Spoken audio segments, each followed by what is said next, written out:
tempat kami persilahkan kepada Ustaz. Baik.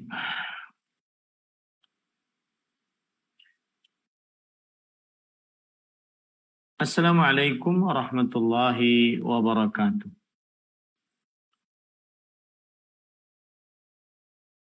Bismillahirrahmanirrahim. Innal hamdalillah nahmaduhu wa nasta'inuhu wa nastaghfiruh wa na'udzu billahi min shururi anfusina wa sayyiati a'malina. Man yahdihillahu fala mudilla lahu wa man yudlil fala hadiya lahu. Asyhadu an la ilaha illallah wahdahu la syarika lah wa asyhadu anna Muhammadan abduhu wa rasuluh. Ya ayyuhalladzina amanu taqullaha haqqa tuqatih wa la tamutunna illa wa antum muslimun. Ya ayyuhan nasu taqu rabbakumul ladzi khalaqakum min nafsin wahidah wa khalaqa minha zawjaha wa batha minhuma rijalan katsiran wa nisaa'a. فاتقوا الله الذي تساءلون به والأرحام إن الله كان عليكم رقيبا يا أيها الذين آمنوا اتقوا الله وقولوا قولا سديدا يصلح لكم أعمالكم ويغفر لكم ذنوبكم ومن يطع الله ورسوله فقد فاز فوزا عظيما أما بعد فإن أصدق الحديث كتاب الله وأحسن الهدي هدي محمد صلى الله عليه وعلى آله وسلم وشر الأمور محدثاتها وكل محدثة بدعة وكل بدعة ضلالة وكل ضلالة في النار. Alhamdulillah, kita bersyukur pada Allah Subhanahu wa taala pada hari ini, hari Jumat malam Sabtu 20 Safar 1444 Hijriah, kita dimudahkan oleh Allah Subhanahu wa taala untuk duduk bersama mengkaji kembali kitab Taujihat Islamiyah li Islahil Fardi wal Mujtama yang ditulis oleh Fadilatul Syekh Muhammad bin Jamil Zainu rahimahullah. Salawat dan salam semoga selalu Allah berikan kepada Nabi kita Muhammad sallallahu alaihi wa ala alihi wasallam, pada keluarga beliau, para sahabat, serta orang-orang yang mengikuti beliau sampai hari kiamat kelak. Dengan nama-nama Allah yang husna dan sifat-sifatnya yang ulia, kita berdoa, Allahumma inna nas'aluka ilman nafi'an wa rizqan tayyiban wa amalan mutaqabbala. Allahumma amin. Ahibati fillah, afanillah wa iyyakum, jamaah Majelis Taklim Bumiku Mengaji yang semoga selalu diberikan afiat oleh Allah Subhanahu wa taala.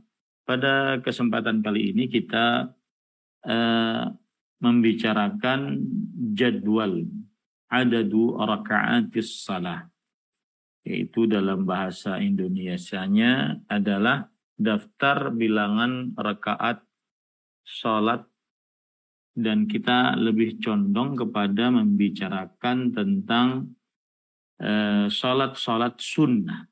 Yang kita bicarakan adalah tentang salat-salat sunnah. Taib, di sini disebutkan daftarnya, yaitu salat subuh, salat sunnah qabliyahnya adalah 2 rakaat dan salat fardunya adalah 2 rakaat. Sunnah ba'diyahnya tidak ada. Salat zuhur, salat qabliyahnya 2 rakaat, kemudian tambah lagi 2 rakaat. Salat fardunya 4 rakaat dan salat ba'diyahnya 2 rakaat. Kemudian salat asar, salat qabliyahnya 2 rakaat, kemudian salat ditambah lagi 2 rakaat. Salat fardunya 4 rakaat dan salat ba'diyahnya tidak ada. Salat maghrib, salat qabliyahnya 2 rakaat, kemudian salat fardunya 3 rakaat dan salat ba'diyahnya 2 rakaat. Salat isya dikerjakan sunnah qabliyahnya 2 rakaat, kemudian salat fardunya 4 rakaat, dan sunnah ba'diyahnya 2 rakaat, ditambah 3 rakaat salat witir. Dan di sini disebutkan salat Jumat, yaitu salat qabliyah. Penulis di sini menyebutkan salat qabliyah. Padahal dia adalah 2 rakaat tahiyatul masjid. Karena Jumat tidak ada salat qabliyah. Nanti kita akan jelaskan. Kemudian salat fardunya, salat fardu Jumatnya itu adalah 2 rakaat. Kemudian salat ba'diyahnya 2 rakaat di rumah atau 2 rakaat, kemudian 2 rakaat lagi di masjid, jadi 4 rakaat. Baik. Kita akan kupas masalah-masalah ini ya. Yang pertama, saya ingin mendudukkan dulu apa itu sholat sunnah. Ya, apa itu sholat sunnah? Sholat sunnah adalah sholat yang disyariatkan sebagai tambahan atas sholat wajib. Itu pengertian sholat sunnah, sholat yang disyariatkan sebagai tambahan atas sholat wajib. Sholat sunnah memiliki beberapa nama. Di antara nama-nama dari sholat sunnah adalah sholatut tatawwur, sholat tatawwur, atau sholatun nafilah, ya, atau juga disebut dengan as-subhah. Nah, ini pengertian dari sholat sunnah. Taib. Kemudian keutamaan sholat sunnah. Apa keutamaan dari sholat sunnah? Para ikhwan yang dirahmati oleh Allah Subhanahu wa Ta'ala,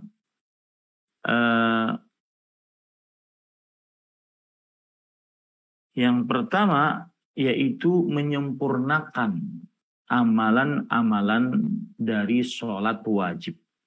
Apa saja yang kurang dari sholat wajib, maka di akhirat disempurnakan pahalanya dengan sholat sunnah.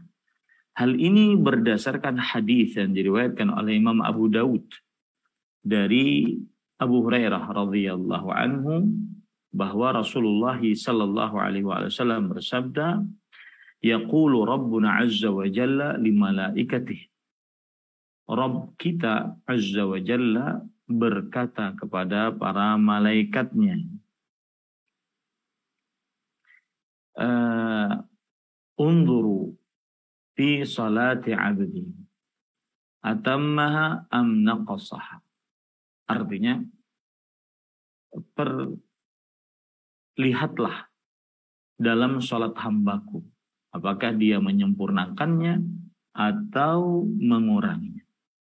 Fa in kanat tammah kutibat lahu tammah. Jika salatnya sempurna, dituliskan untuknya sempurna. Wa in kana untiqsa minha syai'an qala unzuru hal li'abdi min tatawwur. Kalau seandainya dari salatnya berkurang, maka Allah berfirman, lihatlah apakah hambaku memiliki salat-salat sunnah. Fa in kana lahu tatawwu', jika dia memiliki salat-salat sunnah, qala atimmu li'abdi faridatah min tatawwu'ihi thumma tu'khadhul a'mal ala dhakum. Jika ia memiliki salat-salat sunnah, Allah berfirman, sempurnakanlah untuk hambaku salat-salat wajibnya dengan salat-salat sunnah. Kemudian seluruh amalan dilakukan seperti itu. Ini menunjukkan bahwa salat sunnah keutamaannya adalah menyempurnakan pahala-pahala salat wajib. Yang kedua, salat sunnah keutamaannya adalah menyebabkan seseorang banyak sujud.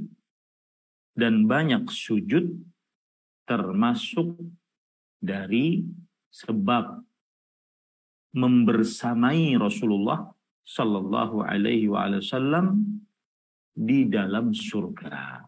Saya ulangi, mengerjakan sholat sunnah berarti memperbanyak sujud, dan memperbanyak sujud termasuk sebab dapat membersamai Rasulullah Sallallahu Alaihi Wasallam di dalam surga. Hal ini berdasarkan hadis riwayat Muslim dari Rabi'ah bin Ka'ab al-Aslami radhiyallahu anhu, ketika beliau bersama Rasulullah SAW dan berkhidmat dengan Rasulullah SAW. Beliau membawakan tempat wudhu Rasulullah SAW, menyediakan hajat-hajat keperluan Rasulullah SAW. Lalu Rasulullah SAW ingin membalas jasa. Beliau mengatakan, "Sal, wahai Rabi'ah, mintalah." Kemudian Rabi'ah bin Ka'ab al-Aslami radhiyallahu anhu berkata, "As'aluka murafaqataka fil jannah." Aku memohon kepada engkau untuk menemanimu di dalam surga. Artinya sebagaimana aku merasa nyaman berkhidmat denganmu di dunia, aku juga ingin berkhidmat denganmu di surga. Lalu Rasulullah sallallahu alaihi wasallam bersabda, "Awa ghaira dzalik?" Apakah ada selain itu? Maka Rabi'ah bin Ka'ab al-Aslami radhiyallahu anhu berkata, "Fa'inni huwa dzak." Itu saja wahai Rasulullah.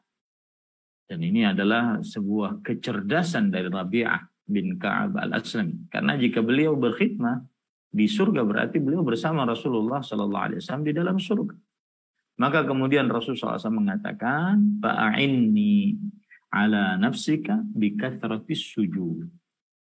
Tolong aku untuk mewujudkan cita-citamu dengan memperbanyak sujud.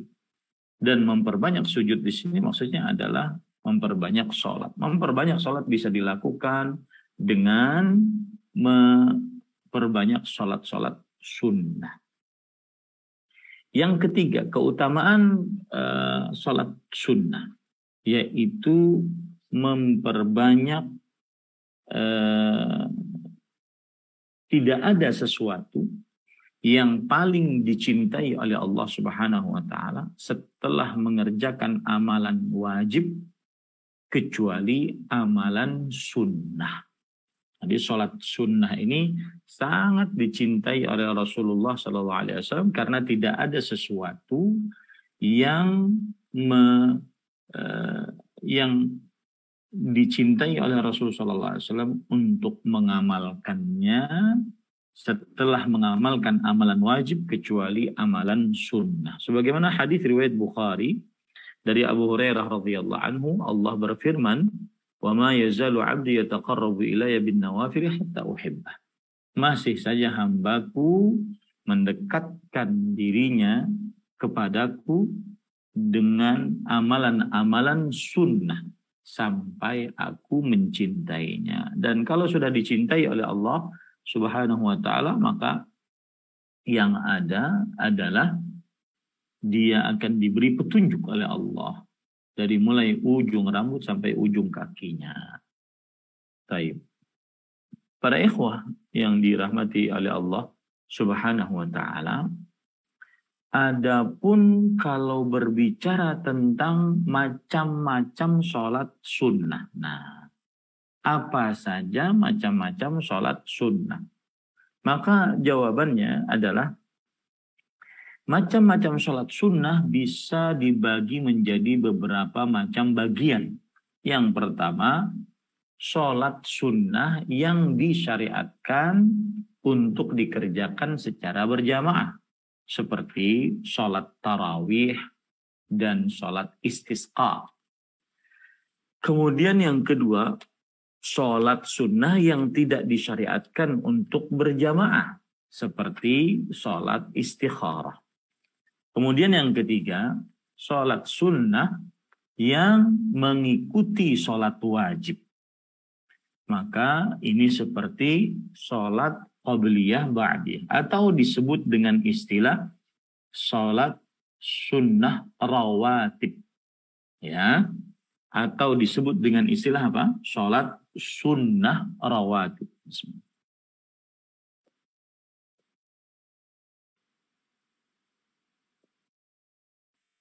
Maksudnya adalah rawatib jamak dari ratib. Ratib artinya adalah yang mengikuti. Makanya gaji disebut dengan ratib dalam bahasa Arab karena dia setiap bulan mengikuti. Taib yang keempat yaitu sholat sunnah yang tidak ada pengikutnya. Artinya tersendiri. Ini adalah sholat duha. Kemudian sholat sunnah yang ada waktunya seperti sholat witir. Kemudian yang keenam sholat sunnah yang ada sebabnya seperti tahiyatul masjid dan sholat 2 rakaat setelah berwudu. Nah, tahiyatul masjid dan sholat 2 rakaat setelah berwudu.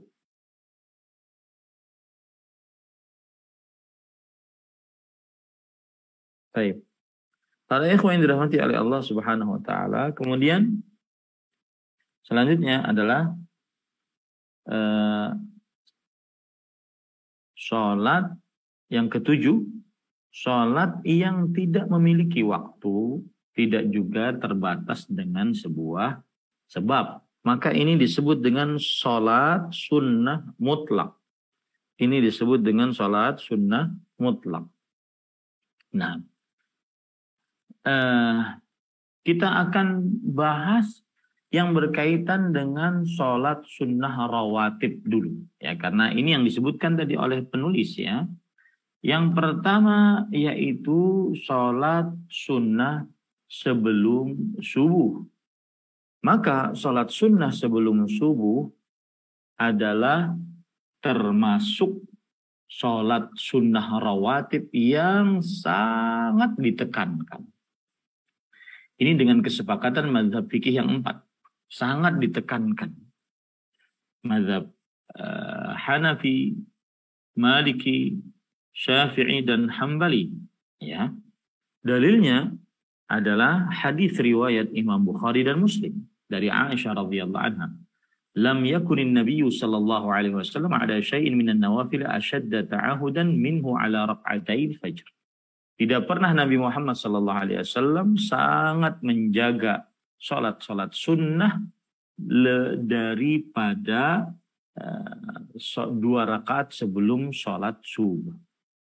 Ya, 2 rakaat sebelum sholat subuh. Dan Rasulullah sallallahu alaihi wasallam juga bersabda dalam hadis yang diriwayatkan oleh Imam Muslim, raka'atal fajri khairun minad dunya wa ma fiha.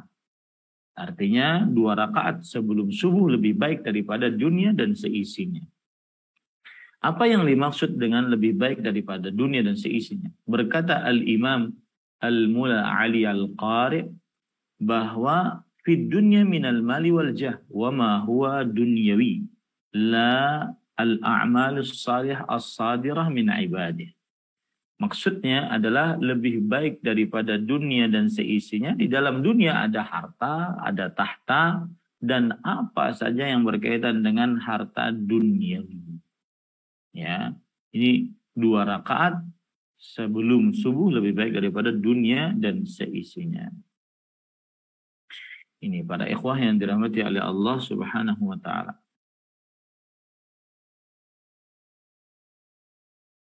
Maka ini sangat besar, ya, luar biasa keutamaan 2 rakaat sebelum subuh. Oleh karenanya jangan sampai ditinggalkan. Nah, 2 rakaat sebelum subuh, ini mohon maaf ya saya perpanjang karena setelah saya cek belum ada penjelasan dari Syekh. Ya, silahkan cek saja di dalam kitabnya itu belum ada penjelasan dari Syekh tentang sholat, ya, tentang sholat. Saya belum dapat itu. Langsung sholat jenazah, nasihat tentang kematian, kemudian nanti berkurban. Jadi nggak ada gitu. Maka saya berinisiatif untuk memperlebarnya. Jadi benar-benar bermanfaat gitu ya, bukan hanya sekedar lewat saja. Nah, apa yang dibaca saat sholat 2 rakaat sebelum subuh? Di dalam hadis yang diriwayatkan oleh Imam Muslim dari Abu Hurairah radhiyallahu anna Rasulullah sallallahu alaihi wasallam qara'a fi raq'atayil fajri qul ya ayyuhal kafirun wa qul huwallahu ahad. Bahwasanya Rasulullah sallallahu alaihi wasallam membaca di dalam 2 rakaat sebelum subuh surat Al-Kafirun dan surat Al-Ikhlas. Kemudian ada lagi di dalam hadis riwayat Muslim bahwa Rasulullah sallallahu alaihi wasallam membaca di dalam 2 rakaat sebelum subuh qulu amanna billah wa ma unzila ilaina, yaitu surat Al-Baqarah ayat 136 ya. Dan kemudian rakaat yang kedua yaitu surat Ali Imran ayat 64. Nah, ini bacaan yang dibaca saat sholat 2 rakaat sebelum subuh. Sholat rawatib 2 rakaat sebelum subuh. Kemudian ahibati fillah a'azanillahu wa iyyakum, ada permasalahan yang terjadi ikhtilaf di antara para ulama, yaitu tentang hukum tidur setelah 2 rakaat sebelum subuh. Ya, hukum tidur setelah 2 rakaat sebelum subuh. Ada yang mengatakan disyariatkan tidur setelah 2 rakaat sebelum subuh. Ini mazhab Hambali, mazhab Syafi'i, dan sebagian ulama salaf.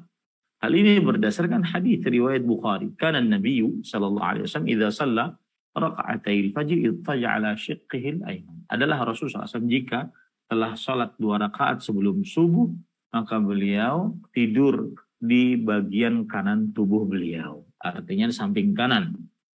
Nah, ini pendapat yang pertama. Pendapat yang kedua, tidak disyariatkan untuk tidur setelah 2 rakaat sebelum subuh. Dan ini mazhab Hanafi, mazhab Maliki, salah satu riwayat dari mazhab Imam Ahmad, dan ini juga sebagian pendapat dari ulama salaf. Dan ini adalah pendapat jumhur ulama. Ya, ini adalah pendapat jumhur ulama. Lalu bagaimana hadis tadi? Hadis tadi adalah bahwa dikerjakan oleh Rasulullah SAW karena beliau setelah mengerjakan sholat malam yang begitu panjang. Ya, jadi beliau mengerjakan sholat malam yang begitu panjang. Nah, ini salah satu jawaban. Jawaban yang lain adalah kadang-kadang beliau tidur, kadang-kadang beliau tidak tidur, tergantung keadaan beliau. Nah, ini patut diperhatikan ya para ikhwah yang dirahmati oleh Allah. Taib. Itu tentang sholat sunnah rawatib 2 rakaat sebelum subuh. Sekarang sholat sunnah rawatib zuhur. Ya, maka keutamaan sholat sunnah rawatib sebelum zuhur diantaranya ada hadis yang menunjukkan akan hal ini. Hadis riwayat Bukhari dan Muslim. Inna Nabiya sallallahu alaihi wasallam kana la yad'u 4 qabla adh-dhuhri wa raka'ataini qabla al-ghada. Adalah Rasulullah SAW tidak pernah meninggalkan 4 rakaat sebelum zuhur. Jadi 2 rakaat salam, 2 rakaat salam, dan 2 rakaat sebelum sholat subuh. Ya, ini para ikhwan yang dirahmati oleh Allah Subhanahu wa taala. Kemudian dalam hadis yang lain yang diriwayatkan oleh Imam Tirmidzi dari Ali bin Abi Thalib radhiyallahu anhu. Beliau bercerita, kana Nabi sallallahu alaihi wasallam yusalli qabla adh-dhuhri 4 wa ba'daha rak'atain. Artinya adalah Nabi Muhammad sallallahu alaihi wasallam salat sebelum zuhur 4 rakaat dan salat setelahnya 2 rakaat. Ini para ikhwah yang dirahmati oleh Allah Subhanahu wa taala. Baik. Kemudian setelah itu pembicaraan salat rawatib yang berkaitan dengan asar. Asar tidak memiliki sholat sunnah rawatib yang ditekankan, yang muakkadah. Tidak. Ya. Meskipun dianjurkan untuk mengerjakan sholat sunnah sebelum sholat asar. Tapi itu dia bukan muakkadah. Bukan ditekankan. Ya. Nah ini adalah mazhab fikih yang 4, bahwa sholat asar tidak memiliki sholat sunnah rawatib yang ditekankan, yang muakkadah, gitu ya. Dan ini mazhab fikih yang 4, mazhab Hanafi, Maliki, Syafi'i, dan Hambali. Dalil yang menunjukkan dianjurkannya sholat sunnah sebelum asar, hadis riwayat Bukhari dan Muslim dari Abdullah bin Mughaffal radhiyallahu anhu, bahwa Rasulullah sallallahu alaihi wasallam bersabda, baina kulli adhanaini salah wa baina kulli adhanaini salah baina kulli adhanaini salah, thumma qala fi tsalitsa liman syaa. Di antara setiap dua azan, yaitu azan dan iqamah, ada salat. Di antara setiap dua azan dan iqamah ada salat. Di antara setiap dua azan ada salat. Kemudian pada kali yang ketiga beliau mengatakan, bagi siapa yang menghendakinya. Ini para ikhwan yang dirahmati oleh Allah Subhanahu wa taala. Ini hadis menunjukkan bahwa dianjurkan untuk mengerjakan sholat sunnah sebelum asar, yaitu antara azan dan iqamah. Baik. Lalu apa dalil bahwa sholat rawatib asar tidak muakkadah? Ya, sholat rawatib asar tidak muakkadah. Para ikhwan yang dirahmati oleh Allah Subhanahu wa taala, yaitu dalam hadis riwayat Bukhari dan Muslim dari Abdullah bin Umar radhiyallahu anhu. Beliau bercerita, hafidhu min Rasulillah sallallahu alaihi wasallam 10 rakaat. Aku menghafal dari Rasulullah sallallahu alaihi wasallam 10 rakaat. Raka'ataini qabla adh-dhuhr wa raka'ataini ba'daha. 2 rakaat sebelum zuhur, 2 rakaat setelahnya. Wa raka'ataini ba'da al-maghrib fi baiti. Dan 2 rakaat setelah maghrib di dalam rumah beliau. Wa raka'ataini ba'da al-isya fi baiti. Dan 2 rakaat setelah salat isya di rumah. Wa raka'ataini qabla subh. Dan 2 rakaat sebelum subuh. Nah, ini menunjukkan bahwasanya salat sunnah untuk salat asar bukan salat sunnah rawatib yang muakkadah. Bukan salat sunnah rawatib yang muakkadah. Ini para ikhwan yang dirahmati oleh Allah Subhanahu wa taala. Baik. Kemudian salat maghrib, ya, dianjurkan salat 2 rakaat sebelum salat maghrib. Dan ini bukan salat yang ditekankan. Ini bukan salat yang ditekankan. Yaitu bukan muakkadah. Dianjurkan sholat 2 rakaat sebelum maghrib, dan ini bukan yang muakkadah. Ya, taib. Dan inilah madhab Imam Syafi'i, sebagian madhab Hanafi, dan sebagian riwayat dari Imam Ahmad. Dan ini adalah pendapat ulama ahli hadis dan juga sebagian ulama salafus saleh, bahwasanya dianjurkan sholat 2 rakaat sebelum sholat maghrib, dan dia bukan sholat sunnah rawatib, ya, yang muakkadah. Dalilnya hadis riwayat Bukhari, Rasul sallallahu alaihi wasallam bersabda, "Shallu qabla al-maghrib." Qala fi tsalitsah liman syaa. Karahiyata an yattakhidhaha an-nasu sunnah. Yang artinya salatlah kalian sebelum maghrib. Salatlah kalian sebelum maghrib. Salatlah kalian sebelum maghrib. Ketika sudah 3 kali, maka beliau mengatakan, bagi siapa yang menginginkannya. Ini tujuannya adalah agar manusia tidak menjadikan dia sunnah yang muakkadah. Nah, ini para ikhwah yang dirahmati oleh Allah. Baik. Kemudian para ikhwan, sedangkan sholat sunnah rawatib muakkadah setelah maghrib, maka dia adalah 2 rakaat. Dia adalah 2 rakaat. Taib. Apa surat yang dibaca saat sholat sunnah rawatib setelah maghrib? Ya, maka ada hadis yang diriwayatkan oleh Imam At-Tirmidzi, Imam Ibnu Majah, bahwasanya ra'aitu Rasulullah sallallahu alaihi wasallam aktsar min 25 marrah atau aktsar min 20 marrah yaqra'u fi raq'atay al-fajr qul ya ayyuhal kafirun qul huwallahu ahad. Dan juga wa ba'dal maghrib. Aku pernah melihat Rasulullah sallallahu alaihi wasallam lebih daripada 25 kali atau lebih daripada 20 kali.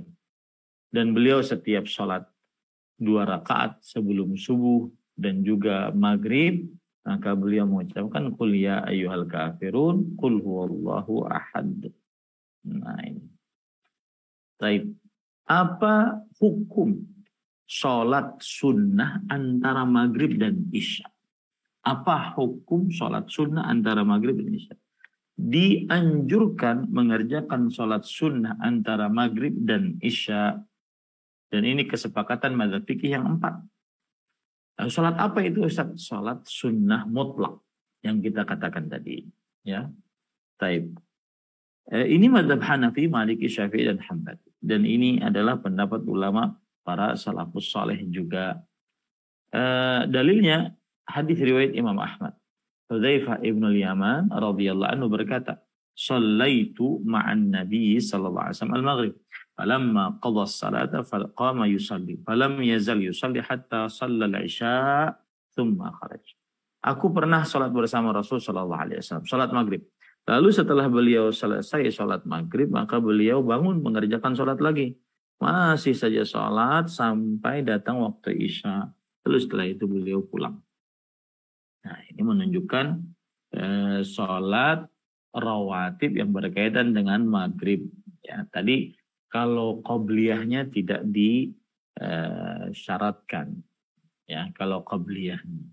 Sedangkan yang ba'diyahnya adalah sunnah muakkadah. Taib, salat sunnah isya, rawatib isya. Maka jawabannya adalah salat sunnah rawatib isya bisa dipastikan dia adalah 2 rakaat sebelum sesudah salat isya maksudnya. 2 rakaat setelah salat isya. Taib, di sini salat sunnah Jumat bagaimana itu? Maka para ikhwan yang dirahmati oleh Allah Subhanahu wa taala, yang disyariatkan adalah sebelum imam naik ke atas mimbar, maka kita menyegerakan diri pergi ke masjid untuk mengerjakan, memperbanyak sholat. Sebagaimana cerita dari Imam Bukhari, bahwa Nabi Muhammad SAW bersabda, "Man igtasala yaumul jum'ah wa tatahhara bima istata'a min tuhur, thumma dahana aw massa min tib, thumma raha falam yufarriq baina ithnain, fa shalla ma kutiba lahu, thumma idza kharaja al-imamu ansat, ghufira lahu ma bainahu wa bainal jum'ati al-ukhra." Siapa yang mandi pada hari Jumat, bersuci semampunya, kemudian memakai minyak rambut, kemudian memakai minyak wangi, kemudian pergi ke masjid, dan di dalam masjid dia tidak memisahkan antara 2 orang yang sedang duduk, ya, maka lalu dia sholat sesuai dengan apa yang Allah takdirkan untuknya. Jadi sholatnya banyak nih. Nah, itu. Jadi sholat, datang ke masjid, sholat. Nah, jika imam sudah keluar, maka dia diam mendengarkan imam. Orang seperti ini, pahalanya diampuni dosanya yang telah lalu, diampuni dosanya antara dia sekarang dengan Jumat yang akan datang. Antara dia sekarang dengan Jumat yang akan datang. Diampuni dosanya oleh Allah Subhanahu wa ta'ala. Nah, kemudian para ikhwan yang dirahmati oleh Allah Subhanahu wa ta'ala,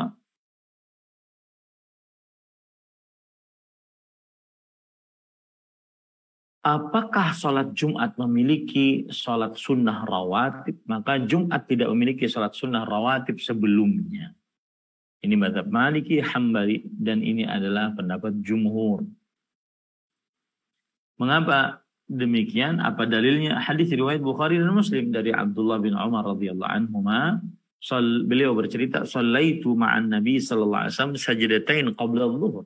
Aku salat bersama Nabi Muhammad sallallahu alaihi wasallam 2 rakaat sebelum zuhur, wa sajdataini ba'da maghrib, dan 2 rakaat setelah maghrib.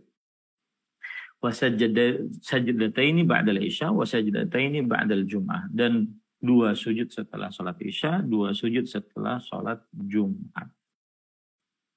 Nah, jadi tidak ada pada salat Jumat qabliyahnya, tidak ada.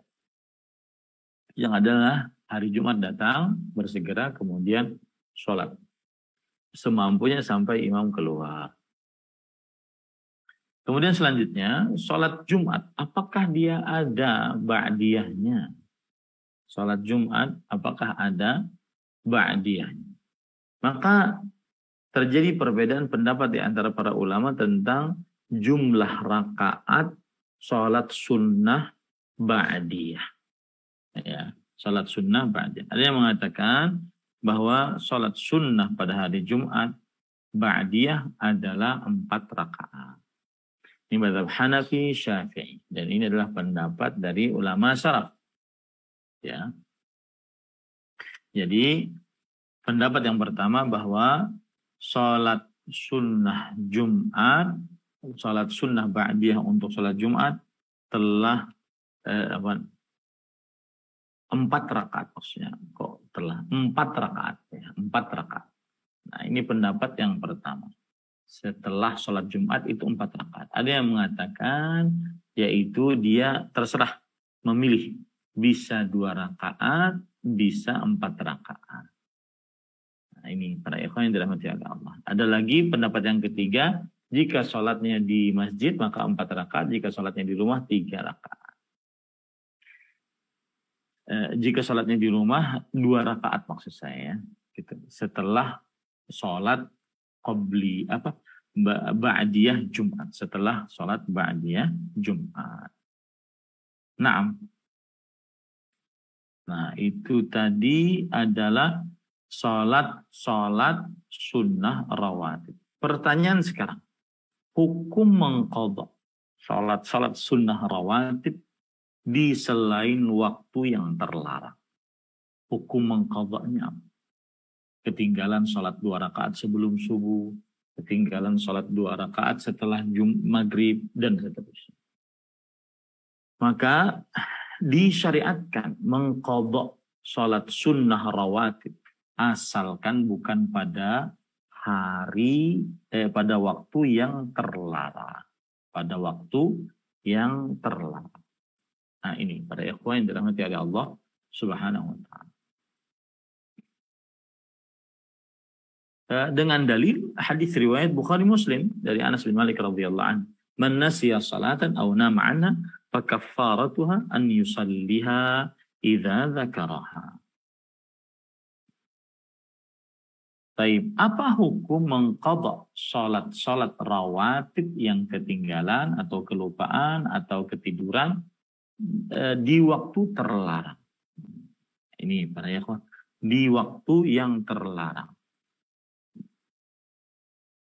Ada berbagai macam pendapat. Pendapat yang pertama bahwa salat sunnah rawatib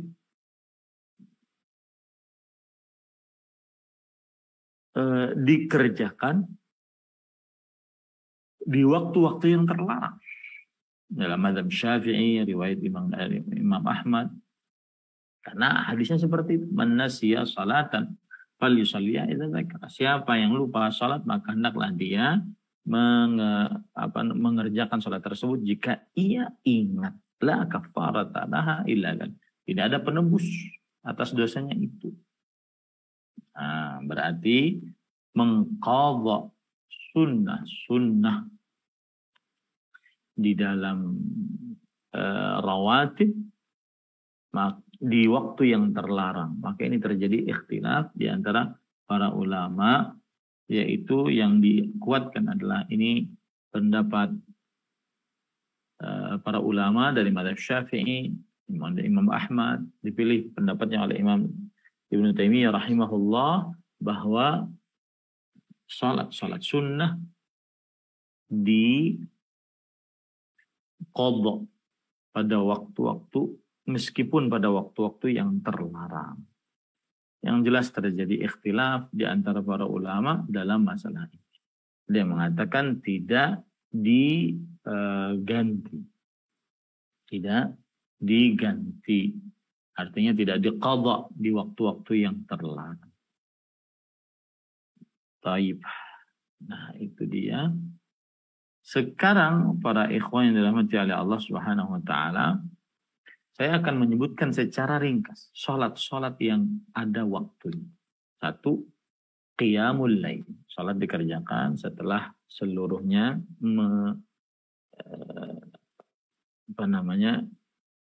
qiyamul lail dilakukan setelah seluruhnya tidur, ya. Kemudian yang kedua, salat tarawih. Ini salat yang berkaitan dengan waktu. Yang ketiga, salat witir. Yang keempat, salat duha. Yang kelima, salat tasbih. Kemudian di sana ada salat-salat sunnah yang memiliki sebab. Jika sebabnya dikerjakan, dianjurkan untuk mengerjakan salat sunnah. Di antaranya salat tahiyatul masjid. Sebabnya masuk masjid. Di antaranya salat antara adzan dan iqamah. Kemudian yang ketiga salat istikharah, kemudian yang keempat salat taubah, kemudian yang kelima salat 2 rakaat sebelum subuh. Nah, itu dia. Taib, ini kira-kira yang bisa kita sampaikan tentang salat sunnah. Salat sunnah rawatib, ya. Nah, masih ada waktu 13 menit. Saya akan masuk kepada permasalahan hukum-hukum sholat. Ya, hukum-hukum sholat. Baik, kita baca. Mohon Ustadz baca pakai bahasa Indonesianya nanti ya. Biar ada tanawwu. Min ahkamis salah. Awalan as-sunnatul qabliyah tusalla qabla al-fardhi was-sunnatil ba'diyah ba'dahu. Nah. Was-sunnatul ba'diyah tu ba'dahu. Nah.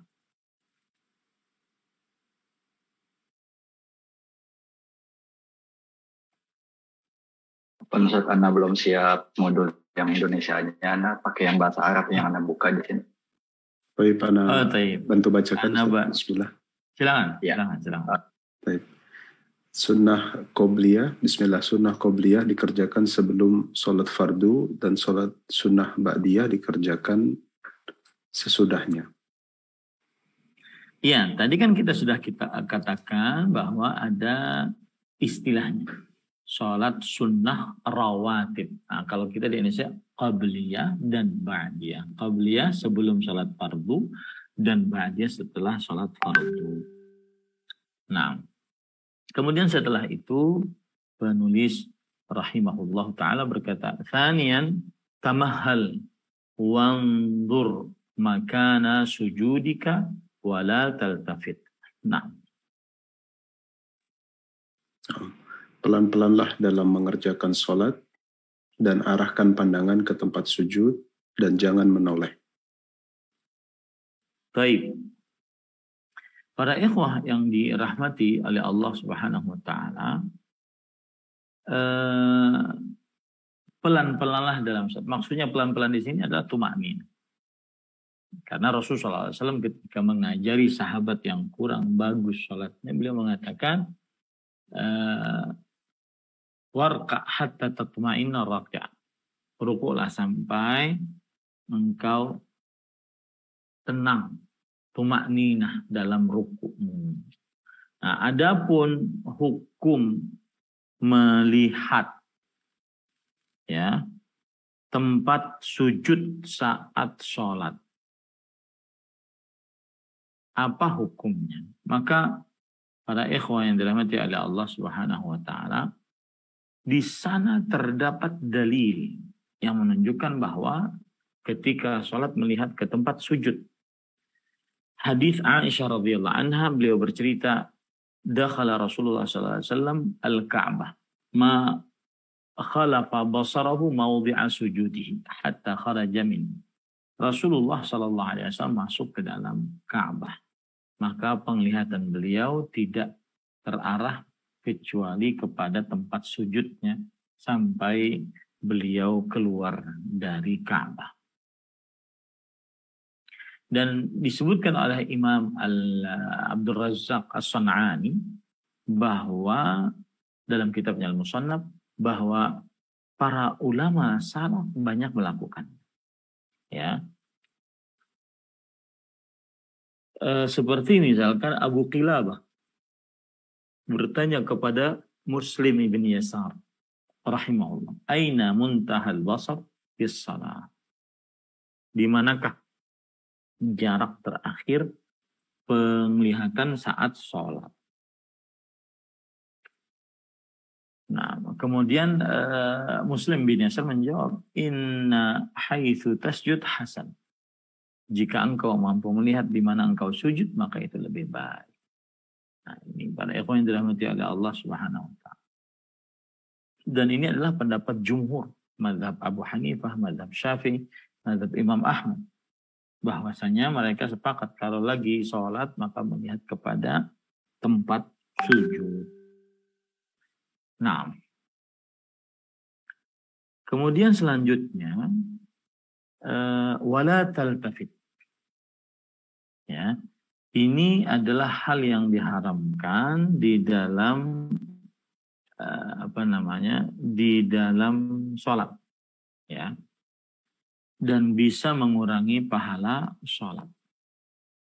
Dan para ulama menjelaskan bahwa ada macam-macam menoleh di dalam sholat. Yang pertama adalah menoleh dengan dada. Maka akhirnya dadanya tidak menghadap kiblat. Maka menoleh seperti ini membatalkan sholat. Kenapa? Karena menghadap kiblat termasuk syarat dari syarat-syarat sahnya sholat. Dari syarat-syarat sahnya sholat.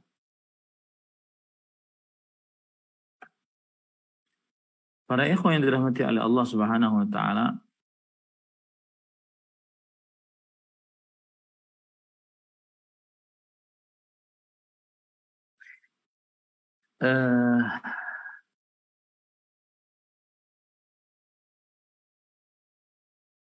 kemudian menoleh dengan mata atau dengan kepala saja.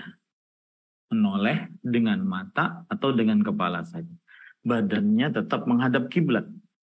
Maka ini adalah makruh hukumnya. Ini adalah makruh hukumnya.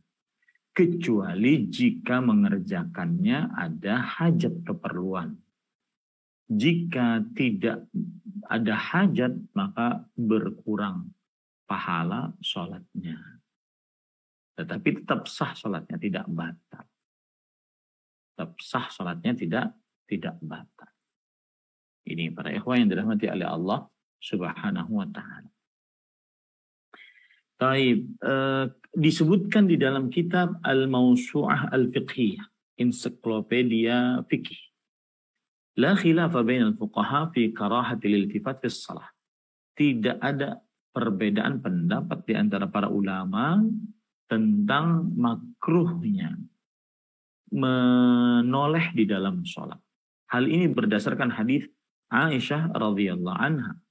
Beliau bercerita, Sa'altun Nabiyya sallallahu alaihi wasallam 'anil iltifati fi shalah. Aku bertanya kepada Nabi Muhammad sallallahu alaihi wasallam tentang menoleh di dalam sholat. Kemudian Rasulullah SAW menjawab, huwa ikhtilasun yakhtalisuhu syaitan min salatil abd. Dia adalah curian dari curian syaitan dari sholat hamba.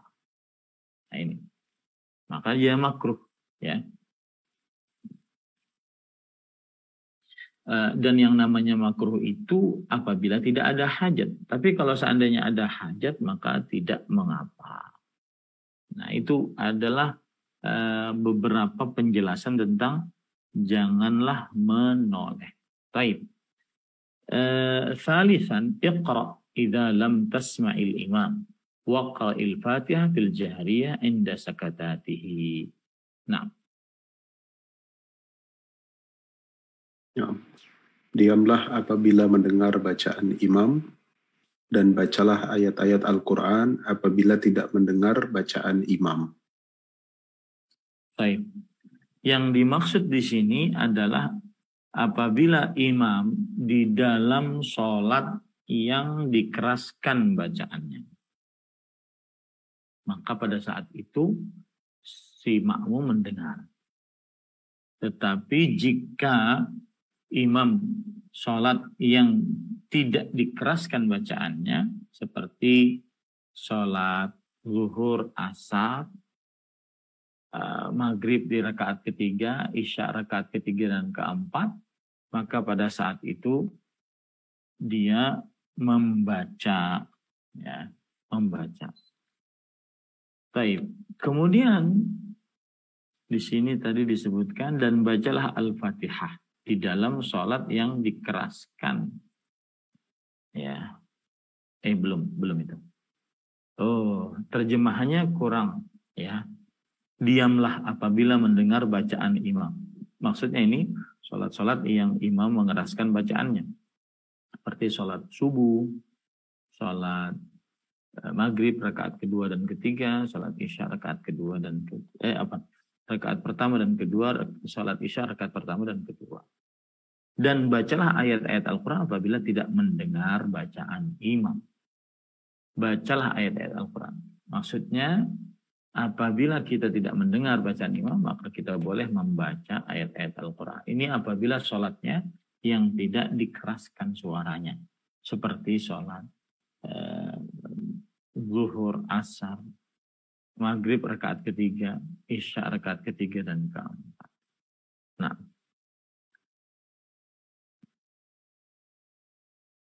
baik, para ikhwah yang dirahmati oleh Allah Subhanahu wa taala,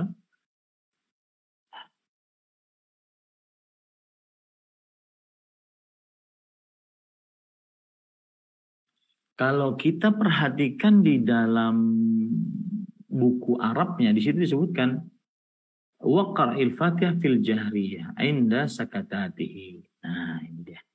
Dan bacalah Al-Fatihah dalam surat-surat yang dikeraskan.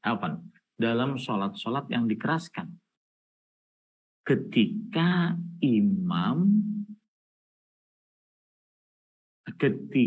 diamnya imam. Nah, ini kan tidak ada di dalam terjemahan.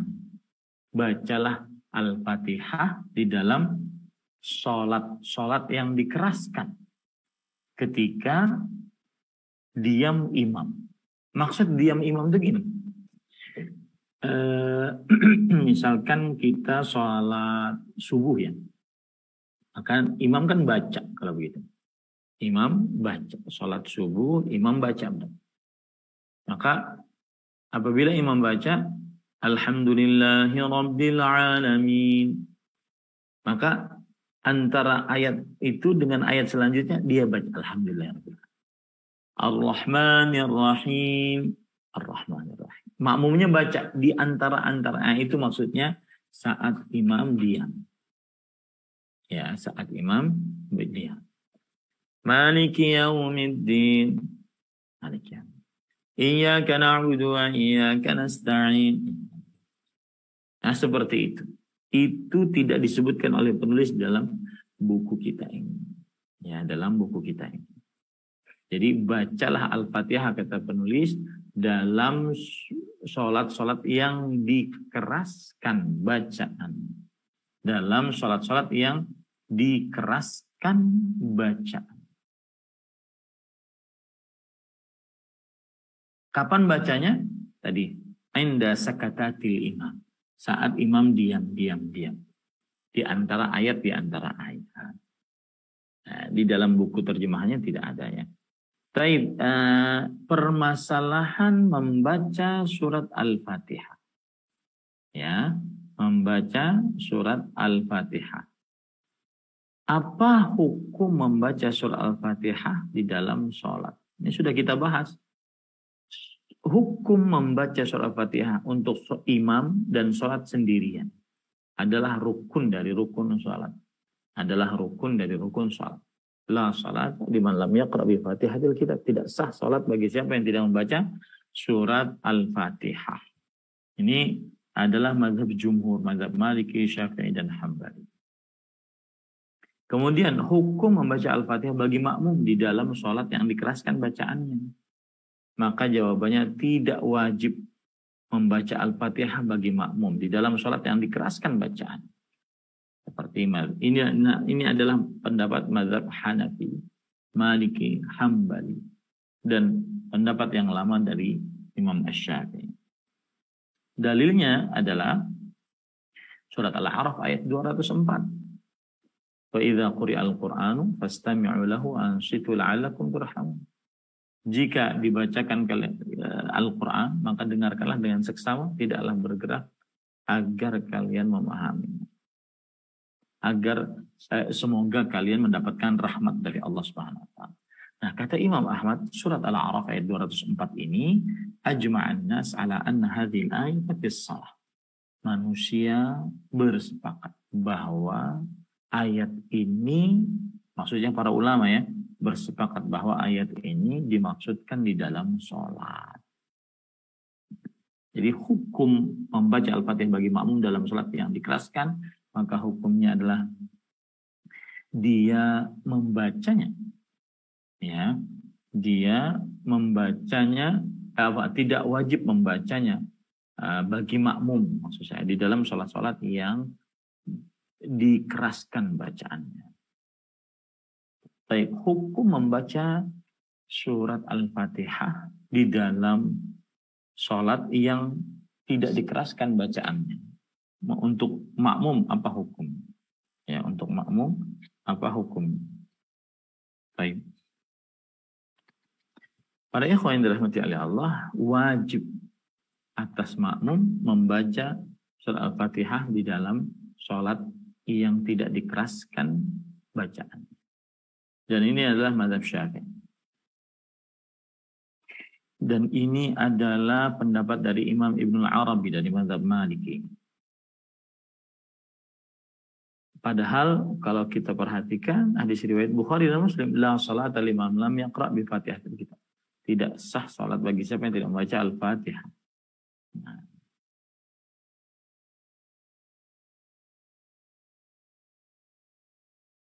Baik, jadi sekali lagi hukum membaca Al-Fatihah untuk makmum di dalam sholat yang rahasia atau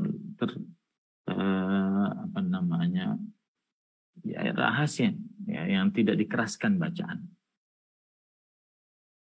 Nah,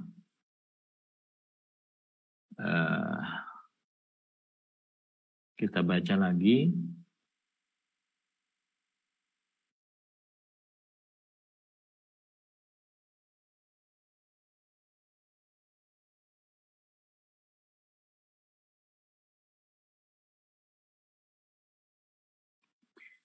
Yang kelima yaitu fardul maghribi salat. Shalli rak'atain kama shallaita fi subh wa 'inda al-intihai min qira'ati tahiyyah kulliha la tusallim wa qum ila rak'at tsalitsah warfa' yadayka ila katifayk wa qra' al-Fatihah faqat wa tammim salataka kama ta'allamta fi subh. Nah.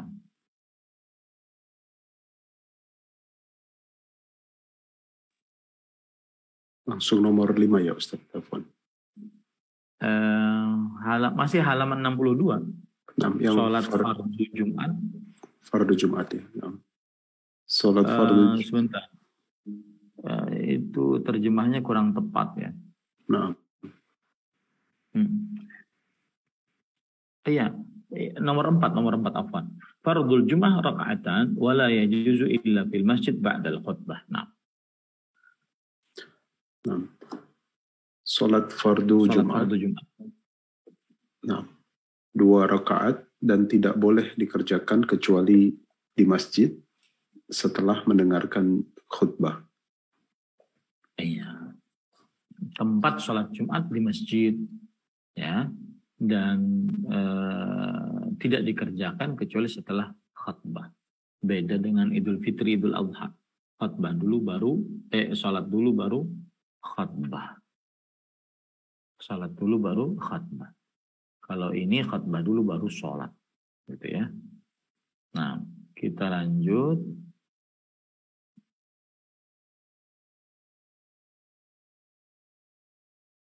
Penulis rahimahullah berkata, Fardul maghribi salah, salli raka'atain kama sallaita fi subh wa inda al-intihai min qira'ati at-tahiyyat kulliha la tusallim wa qum ila raka'ati tsalitsah rafi'an yadayk ila katifayk wa qra'il Fatihah faqat wa tammim salatak kama ta'allamta fi subh.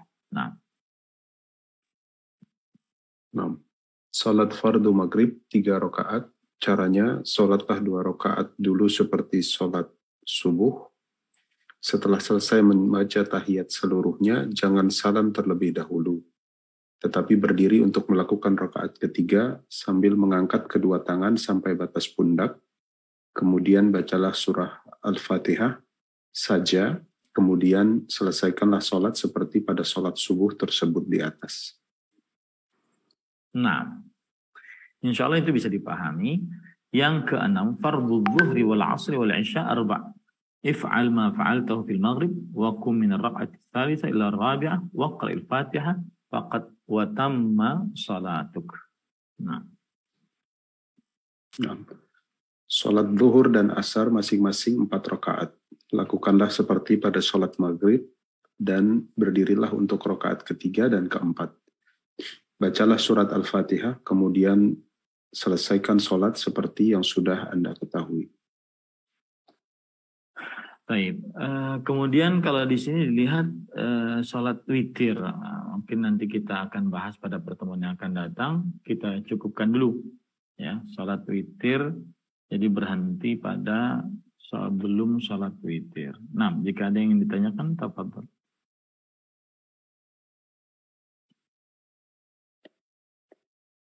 Baik, barakallahu fikum wa jazakallahu khairan kepada Ustadz atas pemaparan materinya. Semoga bermanfaat untuk kita semuanya. Baik, ikhwatal Islam, kita sekarang masuk ke sesi tanya jawab. Ya, kami persilakan untuk para jamaah yang ingin bertanya bisa menuliskan di kolom chat jika ingin dibacakan private, atau bisa resen jika ingin bertanya langsung. Ya, sekarang sudah ada yang resen, maka kami persilakan untuk yang ingin bertanya langsung. Sudah ada Ibu Yuniarti, silakan Bu Yuniarti bisa bertanya pada Ustadz. Assalamualaikum warahmatullahi wabarakatuh, Pak Ustadz. Waalaikumsalam warahmatullahi wabarakatuh. Alhamdulillah saya bisa bertemu lagi dengan Pak Ustadz. Saya izin bertanya Pak Ustadz.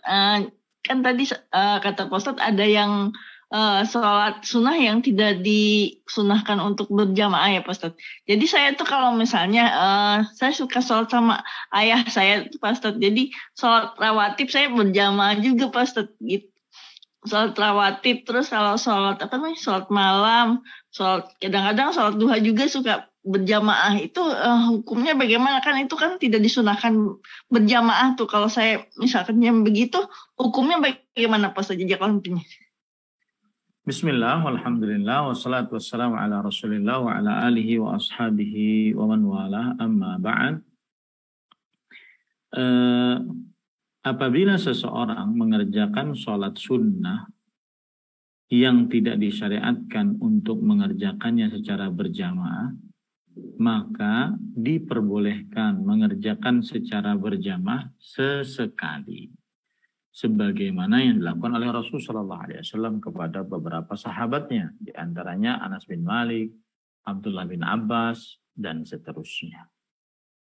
Akan tetapi jika dikerjakan terus-menerus, maka tidak diperbolehkan karena belum dicontohkan oleh Rasulullah SAW. Wa khairul hadi hadi Muhammadin sallallahu alaihi wasallam. Sebaik-baik petunjuk adalah petunjuk Rasulullah sallallahu alaihi wasallam. Nah, Iya Pak Ustadz, jazakallah atas jawabannya. Assalamualaikum warahmatullahi wabarakatuh. Waalaikumsalam. Waalaikumsalam warahmatullahi wabarakatuh. Baik, wassalamualaikum wa jazakallahu khairan atas jawabannya Ustaz. Kita selingi dengan pertanyaan via chat, kami bacakan satu persatu. Sini sudah ada pertanyaan dari hamba Allah. Penanya berkata, Assalamualaikum Ustaz, izin bertanya, jika ingin mengerjakan sholat ba'diyah, yang benar apakah kita berzikir dan berdoa terlebih dahulu setelah sholat wajib, atau kita langsung mengerjakan sholat ba'diyah, baru setelahnya berzikir dan berdoa Ustaz? Jazakallahu khairan.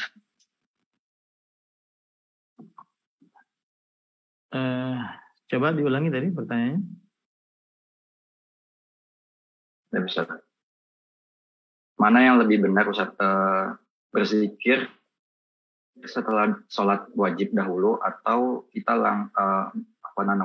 berzikir setelah sholat wajib baru mengerjakan sholat ba'diyah, atau sholat ba'diyahnya dulu baru berzikir setelah sholat wajib Ustaz? Bismillah, alhamdulillah, wassalatu wassalamu ala rasulillah wa ala alihi wa ashabihi wa man wala, amma ba'd. Yang disunnahkan setelah mengerjakan sholat wajib adalah berzikir. Sebagaimana hadis dari Thauban maula Rasulullah SAW. Karena Rasulullah SAW idza sharafa min salati istaghfara thalathan. Adalah Rasulullah SAW jika telah selesai dari sholatnya, beliau beristighfar sebanyak 3 kali. Kemudian beliau mengucapkan Allahumma antas salam minkas salam tabarakta ya dzal jalali wal ikram. Kemudian setelah itu beliau membaca tasbih, tahmid, takbir sebanyak 33. Diakhiri dengan la ilaha illallah, lalu membaca la ilaha illallah wahdahu la syarika lah, lahul mulku wa lahul hamdu ala kulli syai'in qadir. Lalu setelah itu diakhiri dengan setelahnya membaca ayat kursi, kemudian al-ikhlas, al-falaq, an-nas. Itu yang dibaca oleh Rasulullah SAW setelah sholat fardu. Nah, apabila dikerjakan sholat sunnah, maka yang dibaca beda lagi. Cuma astaghfirullah, astaghfirullah, astaghfirullah.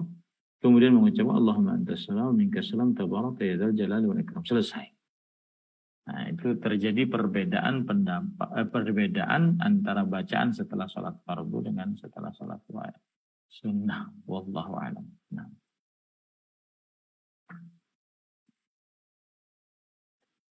Sayyid ahsanallahu ilaik wa barakallahu fikum jami'an. Kita lanjutkan dengan penanya langsung. Sudah ada Ummu Amr yang angkat tangan. Silakan Ummu Amr bertanya langsung pada Ustaz. Ya, jazakumullahu khairan host. Assalamualaikum warahmatullahi wabarakatuh Ustaz. Jazakumullahu khairan atas penjelasan materinya hari ini Ustaz. Ustaz tadi menjelaskan bahwa ketika sholat rawatib di masjid Ustaz, dan di situ akan berjamaah sholat fardu. Jadi sholat rawatibnya kalau masih berlangsung itu boleh dihentikan. Nah, dihentikannya ini seperti apa ya Ustadz? Apakah misalnya kalau kita baru di tengah-tengah atau lagi ruku, apakah setelah itu udah selesai saja terus langsung ikut imam? Atau kalau kita udah tahiyat akhir Ustadz, tapi belum dilaksanakan, apakah selesai aja langsung ikut imam atau bagaimana pelaksanaannya Ustadz? Ini ada satu lagi tapi mungkin kemudian Ustadz. Bismillah, walhamdulillah, wassalatu wassalamu ala rasulillah wa ala alihi wa ashabihi wa man wala, amma ba'd. Rasulullah SAW bersabda, "Idza uqimatis shalah fala salata illal maktubah." Jika telah diiqamahkan sholat, maka tidak ada sholat kecuali sholat wajib. Maka para makmum waktu itu wajib mengikuti sholat sunnah, sholat wajib. Taib. Lalu jika sudah diiqamahkan dan makmum ini dalam keadaan sedang mengerjakan sholat sunnah. Bagaimana caranya? Maka dilihat keadaan sholat sunnahnya bagaimana. Jika tadi disebutkan sedang tasyahud, maka selesaikan sampai selesai. Ya, tapi jangan lama-lama, disederhanakan, diringkas. Ya. Kemudian jika sholatnya tinggal 1 rakaat, maka diputuskan tidak ada salam, tetapi langsung bergabung dengan orang yang sedang mengerjakan sholat berjamaah. Entah itu dia dalam keadaan posisi sedang berdiri, ruku, ataupun i'tidal, atau sujud, duduk di antara sujud, atau yang lain. Maka dia berhentikan. Setelah itu dia mengikuti sholat wajib. Wallahu a'lam. Nah. Ya Ustadz, satu lagi Ustadz, bagaimana posisinya Ustadz bila seorang imam kelebihan rakaat? Jadi setelah rakaat terakhir misalnya sholat isya berdiri dan makmum tahu bahwa itu sudah kelebihan, jadi makmum duduk saja. Dan imam sudah diberitahu tapi mungkin tidak sadar jadi melanjutkan. Nah ketika makmum duduk itu apa yang harus dilakukan Ustadz? Apakah langsung membaca tahiyat, kemudian menunggu tahiyat dan salam, menunggu imam selesai, atau diam saja sampai menunggu imam duduk tasyahud akhir mengikuti imam? Jazakumullahu khairan atas petunjuk Ustadz. Bismillah, alhamdulillah. Jawabannya adalah jika imam lebih 5 rakaat, maka sholatnya batal, tidak sah. Dan jika makmumnya yakin memang dia lebih 5 rakaat, tidak boleh mengikutinya. Karena tidak boleh mengikutinya dan sholat imamnya batal, menurut si makmum ya. Karena kalau menurut si imam berarti dia menganggap bahwa sholatnya masih 4 rakaat mungkin. Ya, ini menurut si makmum, sholat imam batal. Maka pada saat itu dia duduk tasyahud, kemudian dia selesaikan sholatnya sendiri. Karena sholat imam sudah tidak sah. Karena sholatnya 5 rakaat. Wallahu a'lam. Afwan Ustadz, berarti si makmum ini ketika tidak mengikuti imam tasyahud sendiri, kemudian langsung salam ya Ustadz ya? Tidak perlu menunggu imamnya duduk. Sudah saya jawab seperti itu. Ya Ustadz, jazakumullahu khairan. Barakallah.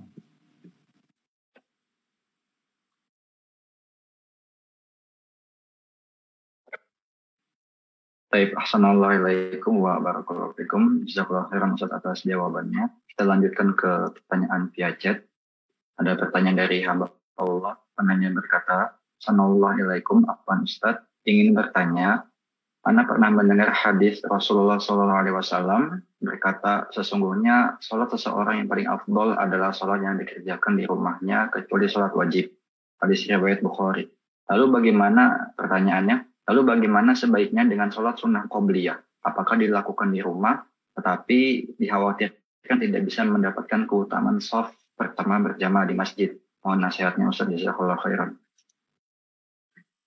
Bismillah, walhamdulillah, wassalatu wassalamu ala rasulillah, wa ala alihi wa ashabihi wa man wala amma ba'd. Ahibati billah, afanillah wa iyyakum. Sholat sunnah dilakukan di rumah lebih utama dibandingkan di masjid berdasarkan hadis Rasul Shallallahu Alaihi Wasallam, yaitu afdalu salatil mar'i fi baitihi illa al-maktubah. Utama salat seseorang di rumahnya kecuali salat wajib. Nah, para ikhwan yang dirahmati oleh Allah Subhanahu wa taala, sekarang yang jadi masalah adalah kalau kita sholat qabliyah di rumah, kita tidak akan mendapati sholat bersama imam dari awal.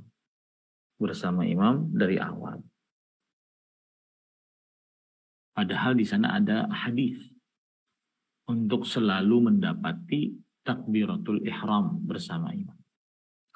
Di antaranya hadis riwayat Imam Tirmidzi, "Man shalla lillahi arba'ina yawman fi jama'ah yudrikut takbiratul ula kutibat lahu bara'atan. Bara'atun minan nifaq, bara'atun minan nar." Siapa saja yang sholat untuk Allah 40 hari di dalam sholat berjamaah, maka kemudian dia mendapati takbiratul ihram, dituliskan untuknya 2 keterlepasan.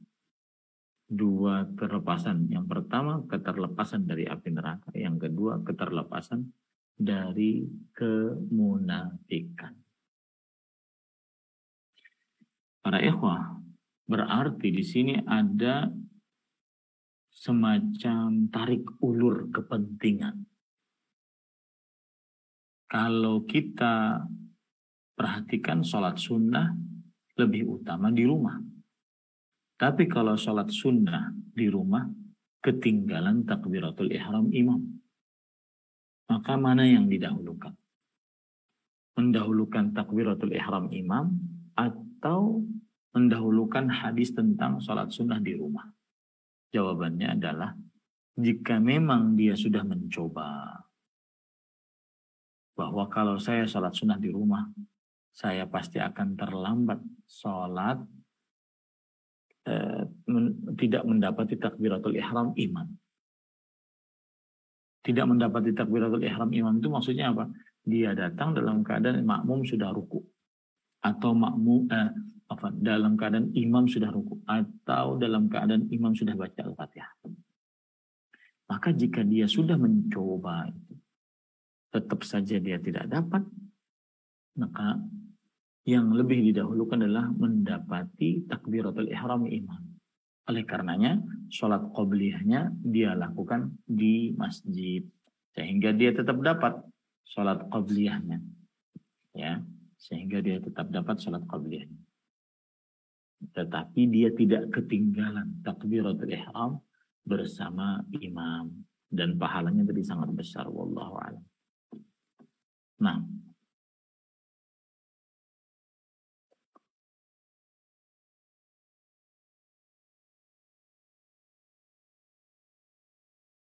Assalamualaikum wa jazakallahu khairan atas jawabannya. Belum ada yang resen, maka kita lanjutkan pertanyaan via chat. Ada pertanyaan dari hamba Allah. Ini ada 2 yang bertanya, Ustaz, namun agak mirip ini, karena gabungan aja jadinya. Penanya berkata, Bismillah, mau bertanya terkait sholat sunnah mutlak antara maghrib ke isya atau sebelum sholat Jumat sampai khotib naik mimbar. Kita disarankan memperbanyak sholat sunnah. Apakah ada batasan rokaatnya atau bebas sesuai waktu dan kemampuan kita? Kemudian, apakah sholat sunnah mutlak yang dikerjakan sebelum Jumat itu dinamakan sholat intidhar? Sholat sunnah intidhar. Itu Ustaz. Bismillah, walhamdulillah, wassalatu wassalamu ala rasulillah wa ala alihi wa ashabihi wa man wala. Amma ba'd.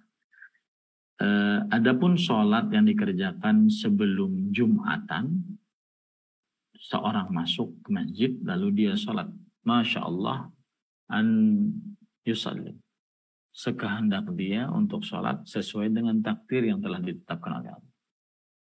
Maka ini saya tidak tahu disebut dengan sholat intidhar, sholat penungguan, tidak. Yang jelas tidak ada jumlah rakaatnya. Batasannya adalah saat imam dan khatib naik ke atas mimbar, saat itu berhenti dia sholat. Ya, saat itu dia berhenti sholat. Berhenti sholat di sini maksudnya selesaikan sampai salam. Kemudian yang kedua tadi sholat sholat qobliyah, sholat mutlak apa? Intinya dua-duanya tidak ada batasan. Antara maghrib dan isya. Iya, dua-duanya tidak ada batasan. Dua-duanya tidak ada batasan. Ada hadis tentang sholat awwabin, ya. Hadis tentang sholatul awwabin. Nah, hadis tentang sholatul awwabin ini sebagian para ulama melemahkannya. Ya.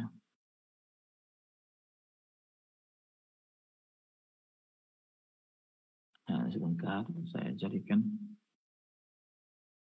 Sebagian ulama mengatakan hadis tentang salatul awabin yang dikerjakan antara maghrib dan isya, maka ini adalah hadis yang lemah dan jumlah rakaatnya ada, yaitu salat, saya bacakan,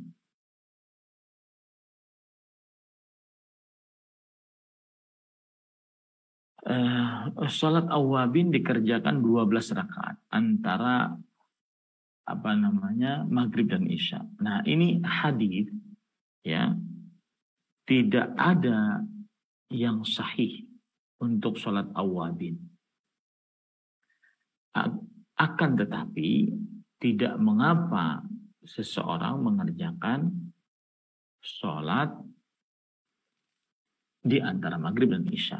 Nah, begitu maksudnya. Jadi tidak mengapa seseorang mengerjakan sholat antara maghrib dan isya. Bahkan para ulama salafus soleh dahulu memperbanyak sholat antara maghrib dan isya.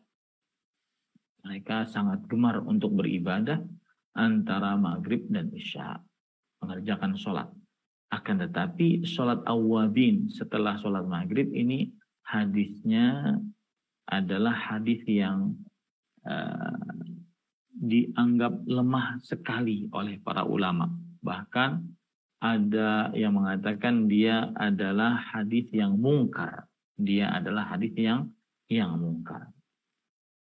Dan bunyinya begini: man shalla ba'dal maghrib 6 raka'atin lam yatakallam fiha bainahunna bisu'in udilna lahu bi'ibadati 12 sanah. Siapa yang sholat setelah maghrib 6 rakaat. 6 rakaat berarti 6 rakaat, dia tidak berbicara di dalamnya dengan keburukan, maka dinilai pahalanya seperti 12 beribadah selama 12 tahun. Nah, ini para ikhwah hadisnya sangat lemah sekali, tidak bisa dijadikan sebagai sandaran hukum. Akan tetapi para sahabat Nabi radhiyallahu anhum mereka banyak mengerjakan itu, yaitu sholat antara maghrib dan isya dan tidak terbatas dengan jumlah rakaat. Ya. Wallahu a'lam. Nah. Baik, assalamualaikum wa jazakallahu khairan atas jawabannya. Kita lanjutkan pertanyaan via chat. Ya, sudah ada pertanyaan dari hamba Allah. Penanya berkata, Assalamualaikum Ustaz. Semoga Ustaz selalu diberikan keberkahan oleh Allah Azza wa Jalla. Izin bertanya Ustaz, menyangkut sholat hajat, apakah ada sunnahnya Ustaz? Syukran. Baik, tentang hukum sholat hajat. Sholat hajat itu hadisnya ada 4 dan 2 lemah sekali, 2 palsu. Dari hadisnya ada 4, 2 lemah sekali, 2 palsu. Hadis yang pertama, hadis Abdullah bin Mas'ud radhiyallahu anhu, diriwayatkan oleh Imam Ibnul Jauzi dalam kitabnya Al-Mawdu'at, hadis-hadis palsu. Kemudian ada hadis yang selanjutnya, hadis yang kedua adalah hadis dari Abdullah bin Abbas, diriwayatkan oleh Al-Asbahani dalam kitab At-Targhib wa Tarhib, dan ini juga hadis palsu. Kemudian hadis yang ketiga dari hadis Abdullah bin Abi Aufa, diriwayatkan oleh Imam Tirmidzi dan Imam Ibnu Majah, dan ini adalah hadis lemah sekali. Kemudian riwayat yang keempat dari Anas bin Malik radhiyallahu anhu, ya, diriwayatkan oleh Imam Al-Asbahani dalam kitab At-Targhib wa Tarhib, maka ini sanadnya sangat gelap, tidak dikenal orang-orangnya. Nah, ini menunjukkan hadis tentang sholat hajat itu 4 rakaat, 4 hadis, 2 palsu, 2 lemah sekali. Jadi tidak bisa diamalkan. Wallahu a'lam.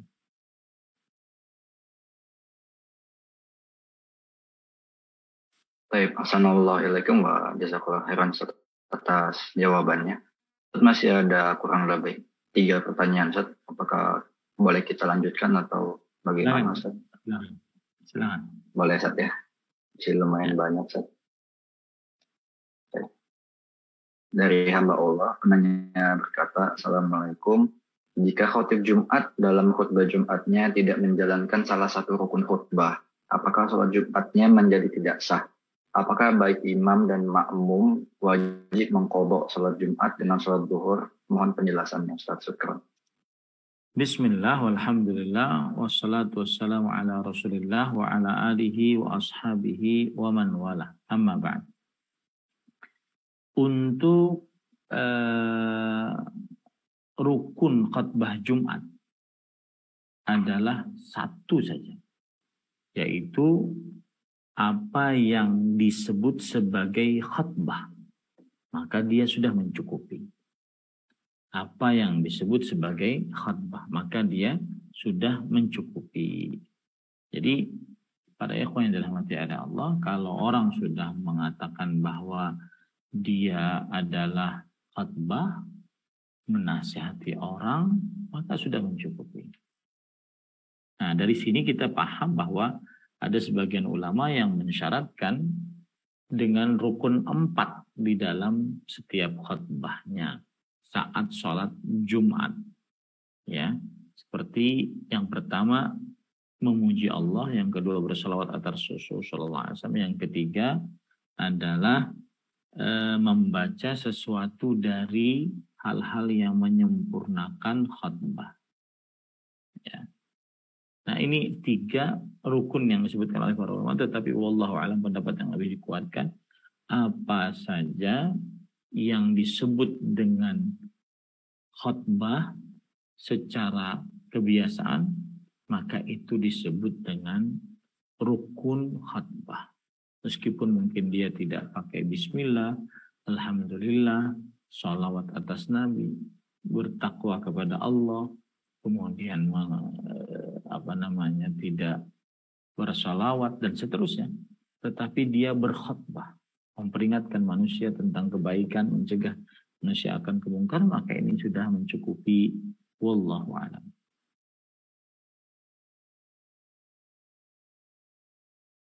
Nah, assalamualaikum wa jazakallahu khairan atas jawabannya. Kita lanjutkan pertanyaan selanjutnya dari hamba Allah. Penanya berkata, Bismillah, Assalamualaikum warahmatullahi wabarakatuh. Ustaz, Afwan izin bertanya, bagaimana jika Anda mengerjakan sholat 15 menit sebelum zuhur karena waktu duha sudah lewat? Bagaimana hukumnya? 15 menit sebelum zuhur karena waktu duha sudah lewat. Bismillah, walhamdulillah, wassalatu wassalamu ala rasulillah wa ala alihi wa ashabihi wa man wal. Untuk sholat yang dikerjakan sebelum waktunya, maka Rasulullah SAW berdasarkan hadis-hadis beliau mengatakan bahwa sholat itu pada waktunya. As-salatu ala waktu. Sholat pada waktunya. Begitu juga Allah berfirman dalam surah Al-Nisa ayat 103. Inna salata kanat al-mu'minina kitaban mawquta. Sesungguhnya sholat diwajibkan atas orang-orang beriman pada waktu yang telah ditentukan. Nah, wallahu a'lam.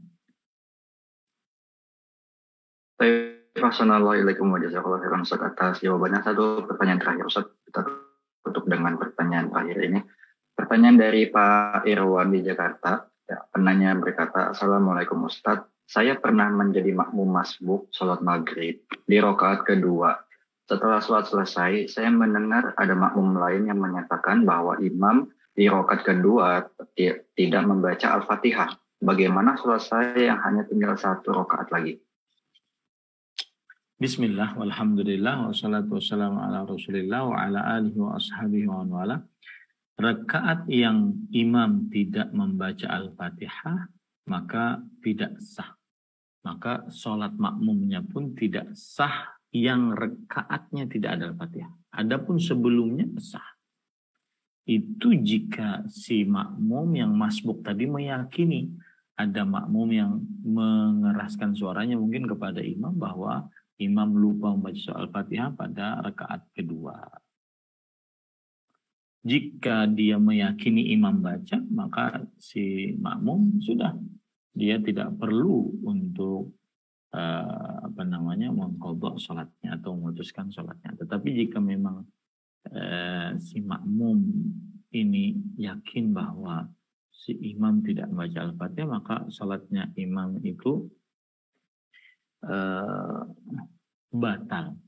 Maka salatnya imam batal, berarti yang diikuti oleh makmum adalah yang awal-awal salatnya, rakaat pertama saja. Kalau dia belum ada saat itu, maka tidak ada hubungannya. Wallahu a'lam. Nah. Assalamualaikum warahmatullahi wabarakatuh. Ustaz, apa nih Ustaz, ada satu pertanyaan lagi yang baru masuk Ustaz, dari satu pengurus. Boleh kita izinkan atau silakan. Bagaimana Ustaz? Karena udah lewat waktu. Silakan. Boleh Ustaz ya. Ustaz, jazakallahu khair. Penanya berkata, singkat aja Ustaz. Assalamualaikum Ustaz. Bagaimana dengan batas akhir sholat duhur? Karena anak di sekolah baru diizinkan sholat duhur jam 2.20. Jika tunggu sampai di rumah mungkin bisa sampai jam 3.40 sudah, dan itu sudah masuk waktu asar Ustaz. Itu bagaimana Ustaz? Sudah masuk waktu asar? Iya, anak-anak di sekolah baru diizinkan sholat itu jam 2.20. Nah, itu nanti kalau dia langsung pulang itu bisa sampai rumah itu sekitar pukul 3.40, dan itu sudah masuk waktu asar. Di sekolah dia tidak sholat? Di sekolah baru diizinkannya jam 2.20. Oh iya, berarti dia sholat terkait. Berarti sholatnya di sekolah. Tidak boleh dia mengakhirkan waktu sholat tanpa ada alasan syar'i. Seperti dia mungkin dari pertanyaan ini ada keinginan untuk menjamak gitu, sholat zuhur dengan asar. Ini tidak benar. Dia keluar 2.20, maka dia sholatnya di waktu zuhur 2.20 tersebut, sebelum asar pokoknya. Jangan sampai dia pulang dulu yang menyebabkan nanti mungkin dia sudah masuk waktu asar sedangkan dia belum sholat zuhur. Allah berfirman dari dalam Al-Quran, Inna salata kanat alal mu'minina kitaban mawquta. Sesungguhnya sholat diwajibkan atas orang-orang beriman pada waktu-waktu yang telah ditentukan. Nah, wallahu a'lam. Baik, assalamualaikum warahmatullahi wabarakatuh atas jawabannya. Dengan ini kita cukupkan sampai sini. Ana izin penutupan Ustaz.